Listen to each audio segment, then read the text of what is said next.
9장 말씀은 주님을 따라가는 사람은 어떠해야 되느냐에 대해서 이야기하고 있습니다. 주님을 따르는 사람에게 예수께서 귀신을 제어하고 병을 고치는 능력과 또 권위를 주셨다. 그렇습니다. 권위를 주셨다. 예, 하나님의 종으로서 어떤 권위를 주셨다. 그렇습니다. 그러니까 귀신을 쫓아내고 병을 고치고 하나님의 사람으로서 어떤 권위, 영적 권위를 주셨다. 그래서 어느 집에 가서 복음을 전하다가 영접하지 아니하면은 그 영접하지 아니함으로 상처받지 말고 그냥 깨끗이 떠나라 그랬습니다. 그러면서 곳곳에 다니며 복음을 전하고 병을 고쳐라 그랬습니다. 그 다음에 10절 이하에서는 오병이의 기적인데 그 일용할 양식 필요한 것은 하나님이 공급해 주신다. 예, 주님을 따르는 사람들이 하나님이 공급해 주신다. 그렇습니다. 걱정하지 말라. 그렇습니다. 또 18절에 보면은 무리가 나를 누구라고 하느냐? 주님을 따르는 사람은 분명한 신앙 고백을 하고 따라야 된다. 그냥 뭐 요즘처럼 취직하기 어려워서 뭐하가 어떻게 이런저런 변명이 아니라 분명한 신앙 고백으로 따라야 된다. 그렇습니다. 너희는 나를 누구라 하느냐? 그랬죠. 그 다음에 23절에서는 자기를 부인하고 날마다 자기 십자가를 지고 따라라. 그랬습니다. 네, 이런저런 힘들고 어려운 일이 있겠지만은 그때마다 상처받지 말고 자존심 상하지 말고 자기를 부인하라. 자기를 부인하라. 그리고 내가 져야 할 십자가다 하고 따라와라. 조용히 따라오라. 그랬습니다. 예. 그 다음에 26절에서는 주님의 말씀을 부끄러워하지 마. 주님과 주님의 말씀을 부끄러워해서는 안 된다. 어디 가서든지 복음을 전할 때 당당하라는 거죠. 당당하라. 주님과 네가 따라가는 주님과 주의 말씀을 부끄러워하지 말라. 그랬습니다. 네. 그리고 또 28절에서는 그 기도하라 그랬습니다. 기도하라 그랬습니다. 기도. 네. 기도의 능력을 보여주신 겁니다. 기도에서 이 변화가 되고 이런 역사라는 것을 보여주신 겁니다. 그래서 기도해야 된다. 그랬습니다. 그리고 41절에는 보면 귀신 들린 아이를 낳지 못하게 한 것을 보고 믿음이 없고 패역한 세대여 주님을 따른 사람은 믿음을 가져라 그랬어요. 믿음을 가져라. 이 패역하다라고 하는 말은 아주 마음이 완고하다는 겁니다. 그러지 말고 믿음을 가져라. 또 48절에서는 서로 제자들이 누가 크냐 이걸로 변론이 났다는데 그러지 말고 어린아이처럼 나를 섬겨라. 나를 따라라. 그렇습니다. 이게 전체적으로 봤을 때 주님을 따라가는 사람이 어떠해야 되느냐. 그렇습니다. 그리고 49절 이하에 주의 이름으로 귀신을 내쫓는 것을 보고 우리와 함께 따르지 아니하므로 금하였나이다. 그래서 저 사람도 주님의 이름으로 귀신을 쫓아내는데 가만 보니까 우리 편이 아니에요. 그래서 우리가 하지 말라 그랬어요. 그러지 말라 그랬습니다. 너희를 반대하지 않은 자는 다 너희를 위한 자다. 그래서 오늘날 이 시대에 수많은 파벌로 갈라져서 싸우는 이 기독교가 이 말씀을 무겁게 받아들여야 됩니다. 주의 일을 하다 보면 어떤 사람은 나보다 더 잘하는 사람이 있어요. 나보다 설교도 잘하고 전도도 잘하고 뭐 병도 고치고 이런 사람들이 있다. 그거 판단하거나 부러워하지 말라. 오히려 내가 못하는 것을 저 사람을 통해서 일어나는 것을 보고 축복하라는 거죠. 축복하라. 예. 그렇게 일일이 시기 질투 다 하면 어떻게 일을 해? 세계 곳곳에서 하나님의 일을 하는 사람들이 일을 하고 있는데 내가 못하는 일을 저 사람이 하고 있으면은 오히려 그걸 통해서 하나님의 영광이 드러나는 걸 보고 기뻐하라 그랬습니다. 이렇게 이런 마음을 가지고 주님을 따라야 된다 그랬습니다. 이런 마음으로. 그리고 그 57절 이하에 그 구체적으로 세 부류의 사람이 나와요. 주님을 따르겠다 하고 나선 사람이 세 명이 나옵니다. 세 명이. 첫째는 57절에 어떤 사람이 어디로 가시든지 나는 따르리이다. 이 어떤 똑같은 이야기를 기록해 놓은 마태복음 8장에 보면 이 사람은 서기관이다 그랬습니다. 유대 사회에서 서기관은 옛날이나 지금이나 상류층입니다. 상류층, 예, 엘리트 계층이죠. 그 옛날에도 공부를 하고 책을 읽을 줄 아는 사람이니까 2000년 전에 얼마나 엘리트겠어요. 그 상류 사회에 속한 사람이에요. 이 사람이 주님을 따르겠다 그랬습니다. 그래서 예수께서 그를 보고 여우도 굴이 있고 공중의 새도 집이 있으되 인자는 머리 둘 곳이 없다. 그래서 예수님이 하신 말씀으로 봤을 때 이 서기관은 예수님을 통해서 나타나는 어떤 능력, 또 예수님을 사람들이 많이 따르니까 그 명성, 그걸 보고 나도 따르겠습니다. 그렇게 말한 것으로 보입니다.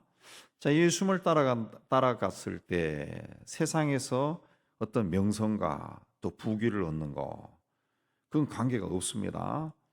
간혹 우리 시대에도 어떤 분이 뭐 소위 이제 주의 종이 돼가지고 뭐 개척을 하고 어쩌게 해가지고 교회가 막 커지고 그렇게 해서 사람들이 부러워하고 나도 가야 되겠다.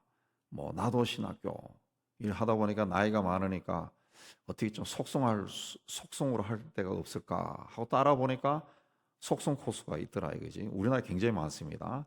보니까 1년. 예, 보통 신학 대학원 가면 3년을 하는데 이거는 3년 과정을 1년에 끝내버려. 그러니까 1년을 막 6학기로 나눠 가지고 한다고. 1년을 6학기. 6학기니까 한 학기가 2달. 예. 3년 할 거를 1년 만에 끝내요. 한 학기 두 달 하는데 2달 또 어떻게 하느냐? 다 자기들 웹사이트에 올려놓은 자료를 보고 리포트를 써내라고 하는데 그래서 거기 어떤 기자가 그 웹사이트에 가서 체크를 해보니까 이게 인터넷에서 다 볼 수 있는 조잡한 자료들이라는 거지. 조잡한 자료들.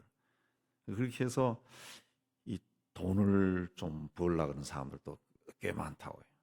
그리고 그다음에 안수할 때 얼마 받고 뭐 이런 것들이 우리나라에 이상하게 많습니다. 이상하게 예수 그리스도를 제대로 만나지 않은 사람들인 것 같아요. 그럼 그런 일을 하면 굉장히 겁이 날 건데 그런 일을 해요. 그런 일을 해요. 예. 예수님은 그 여우와 그 새도 집이 있다 그랬습니다. 그 새와 여우도 집이 있다. 보금자리가 있고 굴이 있고 집이 있고 그렇게 한다는 것은 이제 활동 부대가 있다는 거죠. 활동할 곳이 있다. 그러나 예수를 따르는 사람은 그것도 보장되지 않는다. 인자는 머리 둘 곳이 없다. 예.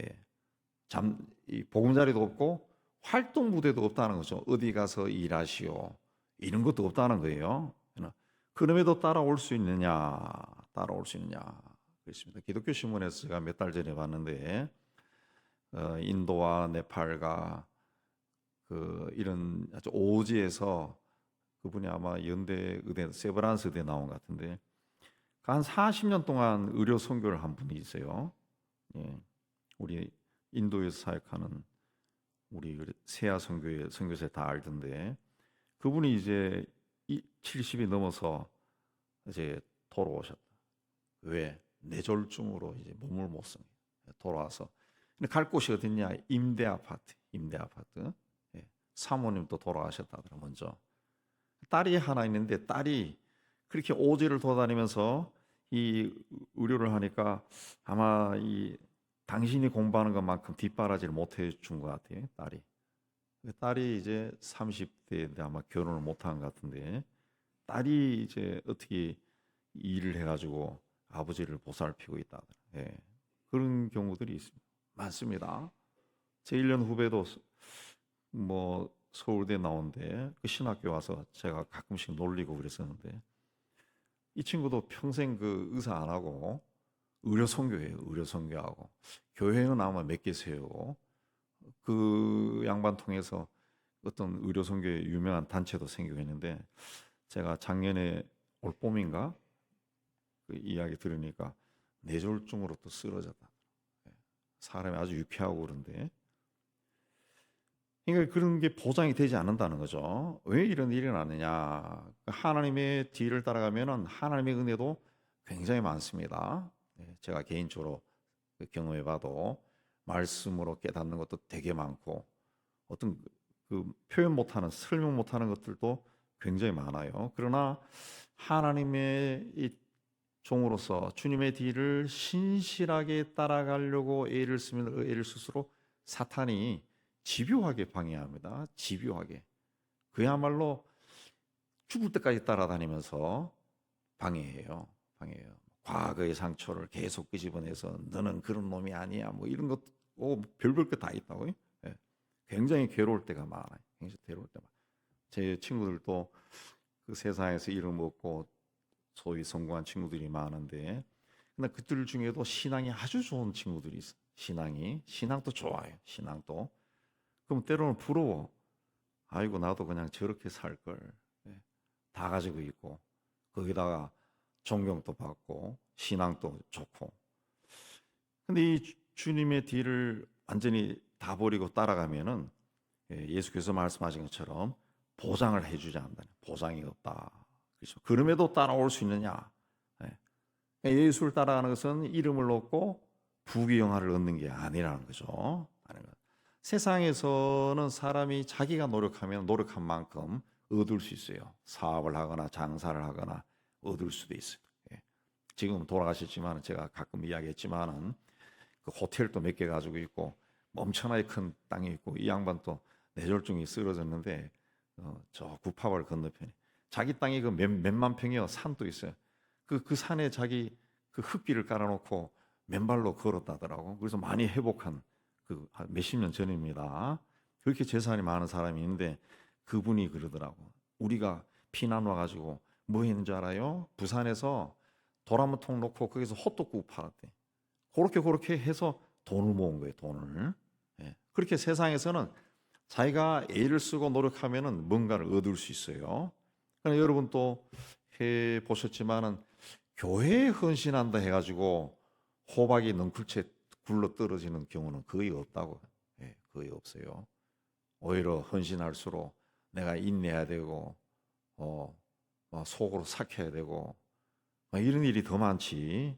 오해도 받고 막 그러지. 그런 게 없다고요. 예수님 또 하나님의 아들이지만 하늘 보좌를 버리고 세상에 사람의 몸으로 오셨어요. 그리고 성경에 나오지만 죄를 알지도 모르시는 분이 죄를 지고 대신 지고 십자가에 죽었다. 죄가 뭔지 모르는 분이 죄 값으로 죽으신 거예요. 그러니까 얼마나 괴로웠겠어. 인간적으로 봤을 때 죄라는 것을 모르는 사람이 죄 때문에 죽었다는 거죠. 예수님의 생애는 다 고난이었다. 고난. 그러니까 예수님을 따라가는 진실로 따라가는 사람들은 고난을 감당할 수 있는 그 믿음이 있어야 됩니다. 믿음이 있어요. 그래서 베드로도 고난을 받은 저 부끄러워하지 말라. 그리고 마태복음 5장에도 의를 위하여 핍박을 받는 자는 복이 있나니 나를 인하여 너희를 욕하고 핍박하고 모든 악한 말을 할 때 복이 있다. 그렇습니다. 그런 거를 이제 감당할 수 있는 그 믿음이 있어야 된다. 그렇습니다. 그래서 9장에서 예수님을 따라가는 사람에게 예수님이 준 것도 많습니다. 모든 귀신을 제어하고 병을 고치는 능력과 또 권세를 주셨다. 그렇습니다. 또 필요한 것은 공급해 주신다. 그렇습니다. 그런 걸 이제 믿고 주님을 따라라. 그렇습니다. 59절에 또 다른 사람에게 나를 따르라. 그러니까 이 사람은 아버지를 장사하게 허락하세요. 그랬습니다. 그래서 예수께서 죽은 자들을 장사하게 하고 너는 하나님 나라를 전파하라. 그랬습니다. 유대인들에게 장례식은 굉장히 중요한 겁니다. 유대뿐만 아니라 그 아랍 세계에서 장례식은 굉장히 중요한데 왜냐하면은 그 굉장히 뜨거운 나라이기 때문에 시신이 빨리 부패한다 그러죠. 그래서 그날 죽으면은 그날 장사를 해야 돼. 해지기 전에. 아침에 죽든 오후에 죽든 당장 장사를 해야 되는데 그걸 하지 말고 오라 그랬습니다. 오라. 그래서 이건 이제 불효하라는 그런 말이 아니라 주님께 절대 순종하라는 거죠. 뭐 이것도 중요한 것이 있고 이것도 중요한 것이 있고 내가 세상에서 해야 할 일도 중요하고 지금 주님을 따르는 것도 중요하다 그러면은 주님을 따르는 일을 우선순위에 넣어라. 그렇죠? 주님 우선. 왜? 사람은 이미 죽었어. 그럼 죽은 사람은 이제 부패하기 시작해. 그 영혼은 이미 떠났어요. 그러니까 그 장사는 그 사람들이 맡기고 너는 이 영생을 전하는 자가 되라. 그랬습니다. 영생을 전하는 자가 되라. 그럼 십자가를 따라가는 길은 절대 순종하는 길입니다. 절대 순종. 우선순위가 주님께 있어야 된다. 61절에 또 다른 사람이 내가 주를 따르겠나이다. 그랬습니다. 그렇지만 내 가족을 먼저 작별하게 하소서. 가족에 대한 애착이 있었다는 거죠. 가족에 대한.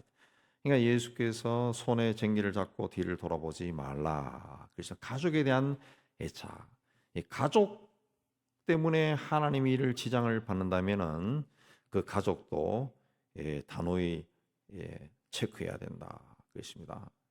롯의 아내는 소돔에서 나오다가 뒤를 돌아보다가 손기둥이 되어버리는데 실제로 우리 교회 역사나 우리 주변이나 우리 6.25 때도 그랬고 이 가족 때문에 그 마지막에 예수를 부인하면 살려주겠다 그랬을 때 내가 죽으면 내 처자식은 어떻게 되냐, 우리 어린 아들은 딸은, 그 가족 때문에 그 이 신앙을 부인한 사람들이 있어요. 신앙을 부인한 사람들. 엔도 슈사쿠의 침묵이라는 소설에도 나오고 그 영화도 만들어졌죠. 몇 년 전에. 거기도 보면 가족 때문에 그 마지막 순간에 막 울면서 그냥 그 예수를 부인하는 사람들이 나와요. 근데 나는 내 가족 때문에 내가 살아서 우리 저 가족을 건사하기 위해서 예수를 부인했어. 그 순교를 안 했어. 다른 사람들 막 죽었어요. 근데 이 가족이 나중에 애들이 자라서 자기 아버지를 굉장히 부끄러워한다고. 굉장히 부끄러워한다. 고개를 못 들어요. 고개를 못 들어. 우리 아버지가 저런 사람이었구나. 굉장히 창피하게. 나는 그 아들과 딸을 위해서 그런 일을 했는데 정작 자기 자식은, 자기 가족은 나를 부끄러워한다. 부끄러워한다. 이게 굉장히 모순적이죠. 굉장히 모순적. 그러니까 그런 상황 속에 들어가면 안 되겠지만은 그런 상황 속에 들어갔을 때 우리가 어떻게 해야 되느냐. 굉장히 생각을 많이 해봐야죠. 생각을 많이. 그래서 이런 사람은 하나님 나라에 합당하지 않다. 이 합당하지 않다는 성서의 원뜻은 이탈되었다는 거죠. 이탈되었다. 어긋난 길을 간다는 거죠. 어긋난 길. 마태복음 10장에 보면은 아비나 어미를 나보다 더 사랑하는 자는 내게 합당하지 않고 아들이나 딸을 나보다 더 사랑하는 자도 나에게 합당하지 않고 또 자기 십자가를 지고 나를 쫓지 않는 자도 내게 합당하지 않다. 그랬습니다. 이 부모, 자식을 나보다 더 사랑하는 자는 다 나에게 합당하지 않다. 본래의 자리에서 이탈되었다. 이 길로 가야 되는데 그 길로 가는 것이 아니다는 거죠. 아니다. 그러니까 예수님을 따라오면서 부모와 세상에서 가장 중요한 부모와 자식을 지나치게 생각하면은 이게 길이 이탈된다. 길이 이탈된다. 그랬습니다. 제가 개인적으로 경험해 본 것도 선교사로 나가는데 이 선교지가 보통 아주 오지가 많거든요. 오지가. 근데 이 가족을 생각하는 거예요. 가족. 특히 그 아들, 딸을 생각하는 거예요. 선교사를 개인적으로 이야기해 보면 그런 이야기 있어요. 자기는 그래도 좋은 부모 만나가지고 서울에서 뭐 좋은 학교 다니고 편안하게 하고 그 자기가 예수를 만나가지고 이 헌신하고 했는데 우리 애들은 보니까 그런 걸 전혀 못 누리는 거예요. 전혀 문화적인 혜택도 전혀 못 누리고 그냥 막 진흙바닥 뒹굴고 자라고 공부도 막 못하고 그러니까 때로는 뭐 통신으로 공부하고 그렇게 하니까 막 굉장히 괴로운 거예요. 괴로운 거예요. 그래서 이제 자식들 때문에 그 선교지에서 이탈해서 어떤 사람은 수도에 나와죠. 수도에 나와 있고 어떤 사람은 또 유럽이나 그런 쪽에서 아이들을 공부시키려고 거기 이주해버리고 아프리카에 가는데 실제로는 뭐 영국이나 유럽에 살고 그런 친구들이 있어요. 알아보러 갔는데 그쪽에 가 있고 그 변명이 뭐냐? 여기에 아프리카 사람들, 여기 있는 무슬림들 더 효과적이에요. 그러더라. 더 효과적이고 그 애들은 좋은 교육 받죠. 나중에 옥스포드 나오고 막 변호사 됐다고 자랑하고 하는데 그건 주님을 따라가는 게 아니죠. 주님을 따라가지 가는 게 아니죠. 우리 세상 따라 우리 건병희 박사가 제가 그랬어요. 얘들 어떻게 좀 좋은 학교 보내지 어떻게 그러냐 그러니까 그 양반은 참 생각이 바른 사람인데 자기가 생각할 때는 자식은 부모와 같이 있어야 된다는 거예요. 애들이 클 때는 무조건 부모와 같이 있으면서 부모가 어떻게 살아가느냐를 봐야 된다는 거죠. 봐야 돼. 그렇게 해서 자기가 아파서 들어올 때 애들도 데리고 들어오고 그 계속 그 공부시키지. 저는 계속 그랬지. 그 좀 좋은 학교 보내가지고 하면은 언어적으로도 완벽해지고 좋을 텐데 그러니까 아니래. 자기하고 같이 와. 가서 아버지가 아픈 것도 보고 같이 모든 걸 호흡해야 이게 부모 자식이지. 어떻게 애들을 생각해서 애들을 좋은 데 보내고 하면은 결국은 부모와 자식 간의 관계가 끊어지는 거나 똑같다. 그 참 바른 사람이에요. 바른 사람. 그러니까 애들이 굉장히 잘 자랐어요. 생각이 아주 깊은 애들이고 예. 교회 생활, 신앙 생활 아주 잘. 이 세 케이스를 주님께서 말씀했어요. 9장의 결론이 이 세 사람입니다. 세 사람. 이 세 사람의 공통점은 예수님으로부터 이런 말씀을 들은 후에 어떻게 했다. 그 행동이 기록이 되어 있지 않습니다. 예. 어디로 가든지 나는 따라가겠습니다. 그렇게 해놓고 근데 예수님으로도 한마디 듣고 어떻게 했다는 게 기록이 되어 있지 않아요. 물론 어떤 결단이 있었을 수도 있겠지만 어쨌든 기록이 되어 있지 않고 그러니까 이게 기록이 되어 있지 않다는 것은 하나님께서 이 사람이 따랐다 안 따랐다 이게 중요한 게 아니라 보통 사람들이 많이 가지고 있는 그런 세 가지 관점을 이제 지적한 것이 아닌가 그렇게 봅니다. 자, 그렇다면 우리는 오늘날 주님을 따라가면서 어떤 마음을 가지고 있느냐. 우리도 주님을 따라갈 때 이 사람들처럼 똑같습니다. 어디로 가든지 저는 따르겠습니다. 어디로 보내든지 저는 가겠습니다. 예. 아골 골짜기까지 간다고 우리 찬송도 있잖아요. 찬송도 있다. 근데 아골 골짜기 갑니까? 안 가요.